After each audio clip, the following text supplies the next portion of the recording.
Assalamualaikum warahmatullahi wabarakatuh. Perkenalkan, nama saya Imilham Ali Sagaf dengan NIM 03021281823041 dari kelas A Kampus Indralaya Universitas Sriwijaya. Dalam kesempatan kali ini, saya akan mempresentasikan mengenai salah satu metode dalam geofisika, yaitu metode well logging. Berikut pembahasannya. Jadi dalam video ini akan terbagi menjadi 4 pembahasan, yaitu pengertian dan tujuan well logging, kemudian ada jenis-jenis well logging, kemudian ada peralatan well logging, dan yang terakhir yaitu adalah penerapan well logging.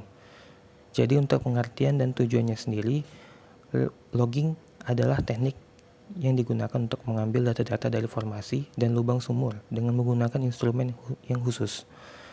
Sementara menurut Ellis dan Singer pada 2008, well logging juga dapat diartikan sebagai perekaman karakteristik dari suatu formasi batuan yang diperoleh melalui pengukuran pada sumur bor. Kemudian untuk tujuannya, well logging digunakan untuk mengetahui karakter fisik batuan di dalam lubang sumur secara in situ sehingga dapat diketahui kondisi bawah permukaan seperti litologi, porositas, saturasi air, permeabilitas, dan kandungan serpi yang ada di dalam formasi. Kemudian untuk jenis-jenisnya sendiri, well logging pertama dapat dibagi menjadi 2 jenis analisa, yaitu analisa cutting dan analisa core. Kemudian untuk jenis-jenisnya dapat terbagi menjadi beberapa macam, yaitu pertama ada log helper, yaitu log yang digunakan untuk mengukur diameter dari lubang bor sepanjang pengambilan data logging dengan satuan inci. Kemudian ada log SP atau spontaneous potential, yaitu log yang digunakan untuk mengukur perbedaan potensial antara elektroda yang bergerak dalam lubang sumur dengan elektroda tetap berada di permukaan.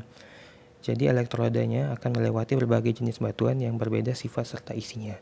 Kemudian ada log GR atau gamma ray, yaitu log yang digunakan untuk perekaman sifat radioaktif alami bumi. Jadi radioaktivitas gamma ray berasal dari 3 unsur radioaktif utama, yaitu pertama ada unsur uranium, thorium, dan potasium. Kemudian ada log resistivitas, yaitu log yang digunakan untuk mengukur tahanan batuan formasi beserta isinya, di mana tahanan ini tergantung pada porositas efektif, salinitas air formasi, dan banyaknya hidrokarbon dalam pori-pori batuan. Selain itu, log resistivitas digunakan untuk mengukur resistivitas batuan yang dibor, serta dipakai untuk mengidentifikasi zona-zona yang mengandung hidrokarbon. Kemudian ada log densitas, yaitu log yang digunakan untuk mengukur densitas atau berat jenis total formasi. Prinsip kerja pada log ini yaitu dengan menggunakan prinsip Compton, yaitu di mana log densitas akan merekam secara terus-menerus dari bulk density formasi. Kemudian ada log neutron, yaitu log yang digunakan untuk menentukan besarnya porositas batuan dengan memancarkan neutron pada lapisan batuan. Kemudian ada log sonic, yaitu merupakan hasil pengukuran waktu rambat gelombang akustik pada jarak tertentu dengan satuan milisecond per feet. Log sonic dapat digunakan untuk mengukur nilai porositas dari suatu lapisan batuan. Kemudian setelah dari jenis-jenis, kita akan beralih ke peralatan yang digunakan dalam well logging. Jadi peralatan yang digunakan dalam well logging ini ada beberapa. Di sini ada yang pertama yaitu logging truck. Jadi logging truck ini terdiri dari beberapa komponen, yaitu yang pertama ada gulungan kabel utama, kedua ada gulungan kabel kecil, ketiga ada alat pengukur kedalaman, yang keempat ada control panel, yang kelima ada surface logging panel, yang kelima adalah electrical generation. Kemudian selain logging truck, di well logging kita ada logging tool. Jadi logging tool ini terdiri dari detektor dan receiver atau disebut juga sensor. Kemudian selain logging tool, ada yang digunakan rekaman data log. Jadi rekaman data log adalah peralatan yang digunakan untuk merekam data hasil well logging.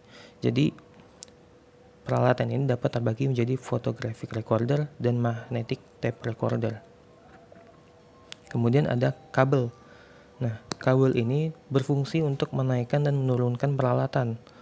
Kemudian juga untuk menaikkan dan menurunkan penghubung sinyal listrik antara bawah lubang bor dan permukaan, dan juga dapat mengukur kedalaman. Jadi kabel yang digunakan dapat terdiri dari yang pertama yaitu monokabel. Jadi monokabel ini diameternya sebesar 1/4 inci atau 1/4 inci.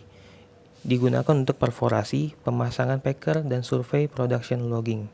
Kemudian ada multi-konduktor kabel, di mana diameter kabel ini mempunyai besar 1/2 inci dengan memiliki 6 atau 7 kabel yang terlilit yang mengitari inti roll. Kemudian data-data yang diperoleh dari berbagai alat logging yang tadi disebutkan kemudian diolah oleh CSU atau Cyber Service Unit. CSU ini merupakan sistem logging komputer yang ada di lapangan dan dibuat untuk kepentingan logging, di mana program komputer yang digunakan yaitu dinamakan CyberPack. Nah, setelah kita mengetahui pengertian, tujuan, jenis-jenis, dan peralatan, kita akan dapat mengetahui penerapan dari well logging khususnya di dunia pertambangan.